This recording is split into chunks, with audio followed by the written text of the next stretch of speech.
Hello, welcome to the next episode of Game Talk. I'm your host Jesse, and now I can truly say that the road to E3 has begun.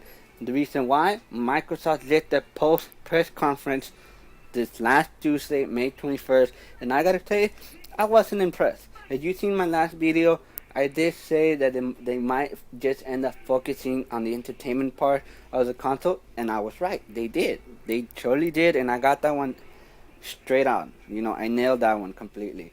But I do like the new Xbox look. I just don't like the name. And at first, I didn't like the name until I started seeing more of the press conference, and then I realized this. They want this device to be the one device for everything. It makes sense why they call it Xbox One.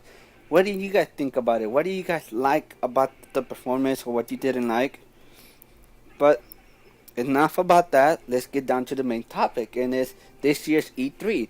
And the reason I'm going to talk about E3 ahead of time, maybe 3 or 4 weeks before E3 ever shows up, that's because I want to be ahead of time.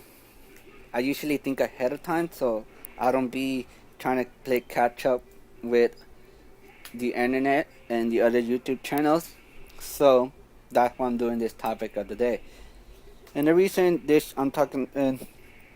the reason I picked this year's E3 is because this year's E3 is going to be awkward yet interesting at the same time. And the reason why I say that is because we already know the games that are going to come out. We already know the consoles. We already know the the the names of like we already know the consoles. We already know the games. We already know some of the stuff that's gonna happen this year's E3. Think we already know what the line, how the post conference are gonna go. First, it's gonna be Microsoft, and the last is gonna be Sony, because Nintendo is not doing a press conference, not unless they change their mind and decide to do it, because then Nintendo has the last words of the day. It's not Sony does. So, what really what really makes me think about this year's E3 is who's gonna grab the most attention. Who's gonna take advantage of the idea of Nintendo not being at a press conference? They're not gonna do a press conference.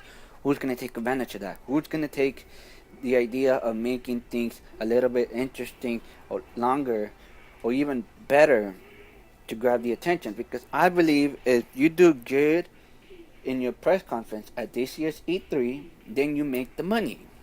You grab the most attention, you make the most noise, and you show off the best stuff, the things that most people want to see and really want to see, and give them the right information. Don't just throw a few things in there and just wait until time comes around to give more information. No. If you do it all at once and you give the information all at once, the price, the date, the names, when the game's gonna come out, that's part of the date. The time, the price, the dates, the lineup for the consoles, the games, and then you just focus on the gamers themselves, then you're gonna grab a lot of attention and you're gonna make a lot of money. You're gonna convince people to buy your consoles or the games themselves. What I want to ask you guys, what do you guys think? Who's gonna grab the most attention and who's gonna make the most impressions? Is it Microsoft, Ubisoft, Sony, Nintendo? Even though they're not doing a press conference, they're still showing off games. Electronic Arts, even though we see the same stuff from them every day, Activision and Infinity, the Call of Duty goes, they're doing the same thing all over again. A new Call of Duty game this year, but they showed off some new things and they seem interested. So, tell me, who do you think is gonna grab the most attention, or out of those guys, or someone else, some other video game company is gonna grab attention too? We don't forget, we still got Atlas, Capcom, Namco, Konami, the guys that made Gears of War, NetherRealms. There's other video game companies out there that are still there and they're just being quiet. Are those companies gonna be the ones to make the most noise or grab the most attention? Because let's face it, there's still games out there that we still don't know about at all. We still don't know about games that are gonna come out. We don't even know if Capcom's gonna come out with a new Mega Man game. It could be a first-person shooter Mega Man, but it's still a Mega Man, and that would be pretty cool. Or Capcom making a confirmed decision that Mega Man X or Mega Man, the original Mega Man or Mega Man X, is gonna be in the next Smash Bros. Series. We don't know what could happen. We don't know what can be confirmed and what can still be a rumor. But that's why it's best to throw our opinions and our opinions and ideas out there to the world, so we can let these developers know what we want to see in the future. Because even though this is a video game community, this community has a strong voice.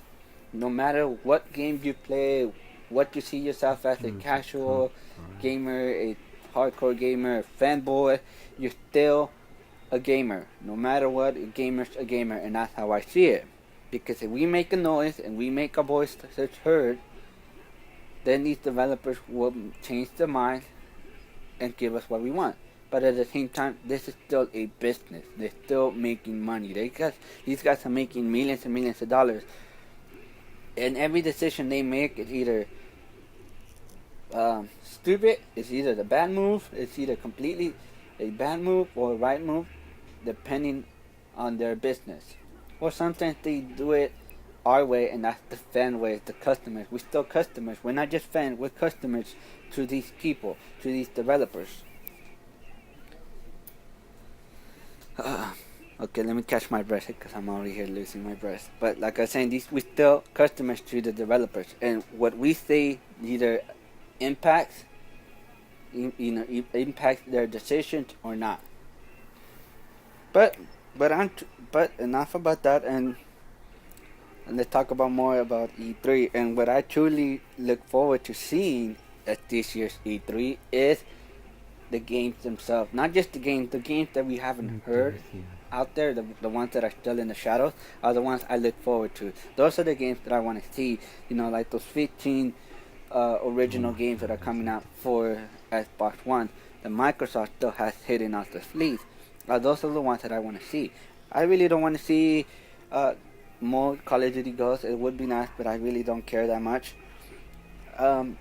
I really don't care for FIFA soccer or fucking Madden football or USC sports. I really don't care about what Electronic Arts is doing. Their shit went down the drain a long time ago.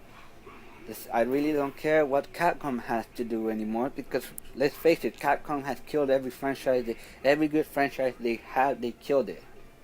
Nintendo, they're going down the wrong path too. I hate to say it, I'm a Nintendo fanboy and I grew up playing Nintendo, but some of the decisions they made, they're going down the wrong path. They're gonna end up being like Sega and just making games for Microsoft and Sony, and I hope it doesn't come down to that way. I really don't. But the only people that are actually making good decisions right now is Microsoft, Ubisoft, and Sony. They're actually making some good decisions. I don't know about Atlas or Namco or Konami. I don't know about the other video game developers out there making games. I don't know what decision they're making, but so far these decisions can make it or break it when it comes down to selling the consoles and the games themselves. And the reason why I say this, it leads up to the beginning of it, is they have to make a good statement.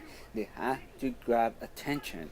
And if you can grab attention and you can show off what people actually want to see, then don't bother showing up at this year's E3. Don't even bother making games anymore.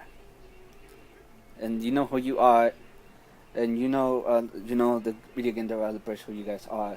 Capcom, Namco, no, not Namco, Electronic Arts, and some of Nintendo's some of the Nintendo's employees need to quit it, because you guys are making some bad decisions, really bad decisions. And well, it's not just them. Microsoft had done some really bad decisions too. Not good, not well. They made bad decisions.